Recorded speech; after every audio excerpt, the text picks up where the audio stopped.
ये बात I think आपको क्लियर होगी। इसी बात को यहाँ लिखा हुआ है, ये डिटर्मिनेंट, ये जो समेसन दिख रहा है ना, यही बात यहाँ लिखा है। इसका क्या मतलब है, ये क्या बोल रहा है कि summation of i is equal to 1 to n A i j C i j is equal to determinant A. अब तुम देखो क्या है कि इसको हम ये करते हैं, एक्सपैंड करते हैं, तो ये क्या हो जाएगा, ए, इसमें वेरिएबल क्या, समेसन वेरिएबल आई है, तो जे हमारा एज ए कांस्टेंट की तरह ट्रीट होगा, सिर्फ आई का वैल्यू हम चेंज करेंगे। तो आई का वैल्यू 1 रखा तो A1J, ये क्या हो गया C1J, फिर ये क्या हो गया A2J, ये क्या हो गया C2J, फिर ये क्या हो गया A3J, ये क्या हो गया C3J plus and so on, ये क्या हो गया ANJ, ये क्या हो गया CNJ। इसका वैल्यू क्या बोल रहा है, डिटर्मिनेंट। अब तुम बच्चे ध्यान से देखो, इससे पहले ये देखो, ये R1 रो है ना, पहला रो है, तो अगर तुम रो के लॉन्ग बढ़ोगे ना तो तुम देखोगे कि अगर तुम रो के लॉन्ग बढ़ रहे हो तो कॉलम चेंज होगा, रो चेंज नहीं होगा। जैसे देखो ये फर्स्ट रो है ना, तो अगर हम फर्स्ट रो के लॉन्ग चलेंगे तो हमें क्या दिख रहा है कि ये जो रो है ना 1 है 1 है 1 है, ये तो सेम है, बट कॉलम चेंज हो रहा है, 1 से 2 हो गया, 2 से 3 हो गया, ठीक है। अगर तुम सेकेंड रो के लॉन्ग बढ़ोगे तो तुम क्या देखोगे कि ये सेकेंड रो के लॉन्ग अगर जाओगे तो देखोगे ये 2 है, ये 2 है, ये 2 है, कॉलम चेंज हो रहा है। कॉलम क्या हो रहा है, 1 से 2 हो गया, 2 से 3 हो गया। अगर तुम कॉलम के लॉन्ग बढ़ोगे, कॉलम के लॉन्ग बढ़ने का क्या मतलब है, मतलब कि तुम कॉलम के एलिमेंट्स लोगे। जैसे अगर मान लो मैं फर्स्ट कॉलम का एलिमेंट लेता हूँ, तो फर्स्ट कॉलम के एलिमेंट में देखो कॉलम, फर्स्ट कॉलम के लॉन्ग हम आगे बढ़ रहे हैं तो क्या मिलेगा हमें, कॉलम चेंज नहीं होगा, रो चेंज होगा। देखो 1 2 3, कॉलम तो 1 1 रह गया, फिर देखो सेकेंड कॉलम में देखो कॉलम तो 2 2 रह गया, रो चेंज हो रहा है 1 2 3। थर्ड कॉलम में देखो कॉलम तो 3 3 रह गया, रो चेंज हो रहा है 1 2 3।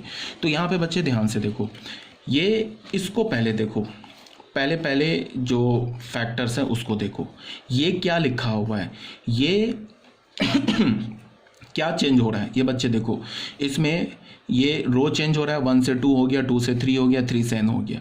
जे ये कॉलम तो सेम है, यहाँ भी जे कॉलम है, यहाँ भी जेथ कॉलम है, यहाँ भी जेथ कॉलम है, यहाँ भी जेथ कॉलम है।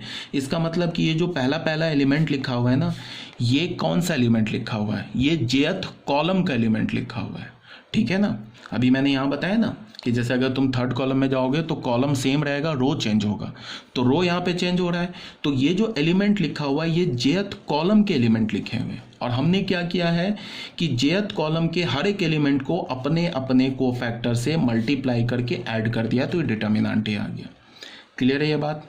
अब आ जाओ, दूसरा क्या दे रखा है कि j is equal to 1 to n aij cij, ये डिटर्मिनेंट के एक इक्वल। ये जो दूसरा समेसन यहाँ लिखा है ना बच्चे, ये देखो, ये इसको मैंने लिखा, अच्छा पहले मैंने ये लिख दिया i इज इक्वल टू 1, ये वाला लिख दिया, उसके बाद अब ये लिख रहा हूँ।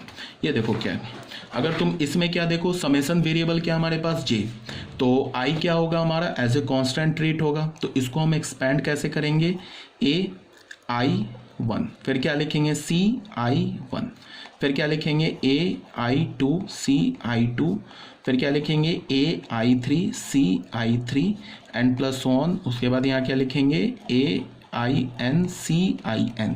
इसकी वैल्यू हमें क्या मिलेगी, डिटर्मिनेंट a, ठीक है।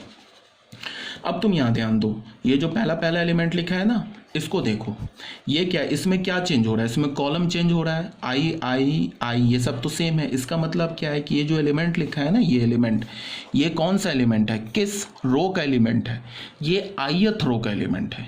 तो यहाँ हमने क्या किया है, ith रो के हर एक एलिमेंट को अपने अपने कोफैक्टर से मल्टीप्लाई करके ऐड कर दिया है, तो ये फिर हमें डिटर्मिनेंट वैल्यू हो गया, ठीक है। अगर मैं बोलूं कि ए मैट्रिक्स का जो ऑर्डर है वो n/n है, तो i कहाँ से कहाँ तक जाएगा, 1 से लेके n तक जाएगा, और j कहाँ से कहाँ तक जाएगा, 1 से लेके n तक जाएगा। तो यहाँ इसका क्या मतलब है कि this is true for every i, ये सारे i के लिए ट्रू है, और i का वैल्यू कहाँ से कहाँ तक जा रहा है, 1 से n तक। इसका मतलब क्या है कि तुम i का वैल्यू 1 रखोगे तो इसका क्या मतलब हो जाएगा कि ये क्या एलिमेंट, ये जो एक्सप्रेशन है किसे रिप्रेजेंट करेगा कि हमने फर्स्ट रो के हर एक एलिमेंट को अपने कोफैक्टर से मल्टीप्लाई करके ऐड कर दिया, तो क्या मिल जाएगा हमें, डिटर्मिनेंट a। i का वैल्यू 2 रखोगे तो फिर ये एक्सप्रेशन किसे रिप्रेजेंट करेगा कि हमने सेकेंड रो के हर एक एलिमेंट को अपने कोफैक्टर से मल्टीप्लाई करके ऐड कर दिया, तो फिर हमें क्या मिल जाएगा, डिटर्मिनेंट a।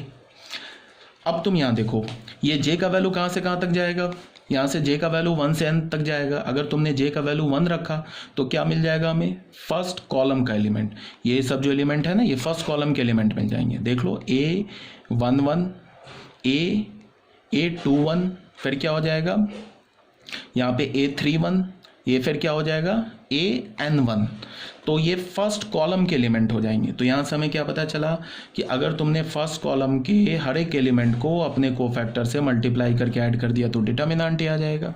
अगर तुमने j का वैल्यू 2 रखा तो ये जो एलिमेंट किसके आ जाएंगे, सेकंड कॉलम के एलिमेंट्स आ जाएंगे। तो फिर हमें क्या पता चलेगा कि अगर तुमने सेकंड कॉलम के हर एक एलिमेंट को अपने कोफैक्टर से मल्टीप्लाई करके ऐड कर दिया तो फिर हमें क्या हो जाएगा, डिटर्मिनेंट a का वैल्यू आ जाएगा। ठीक है, बहुत बोल दिया मैंने, आप लोगों को क्लियर होगा। ठीक है, काफ़ी स्ट्रेस दे दे के मैंने समझा दिया कि कोई कंफ्यूजन ना हो।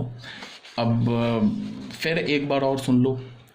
सबसे पहली बात क्या कि अगर हम रो के लॉन्ग बढ़ते हैं तो कॉलम चेंज होता है, रो चेंज नहीं होगा। रो के लॉन्ग बढ़ेंगे तो कॉलम चेंज होगा, रो चेंज नहीं होगा। कॉलम के लॉन्ग बढ़ेंगे तो कॉलम चेंज होगा, रो चेंज नहीं होगा। जैसे मैं अगर सेकंड रो के लॉन्ग बढ़ूँ तो क्या होगा, कॉलम चेंज होगा।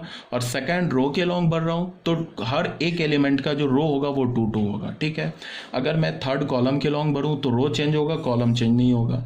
थर्ड कॉलम के लॉन्ग बढ़ रहा हूँ तो हर एक एलिमेंट का जो कॉलम होगा वो 3 होगा। क्लियर है ये बात। फिर यहाँ पे इसने क्या बोला, यहाँ पे मैंने क्या समझाया कि तुम कोई भी रो उठा लो, कोई भी कॉलम उठा लो और क्या बोलता हूँ कि रो के हर एक एलिमेंट को अपने क्रॉसपॉन्डिंग कोफैक्टर से मल्टीप्लाई करके ऐड कर दो, डिटर्मिनेंट वैल्यू किसी भी कॉलम के क्रॉसपॉन्डिंग एलिमेंट को अपने कोफैक्टर से मल्टीप्लाई करके ऐड कर दो, फिर डिटर्मिनेंट वैल्यू।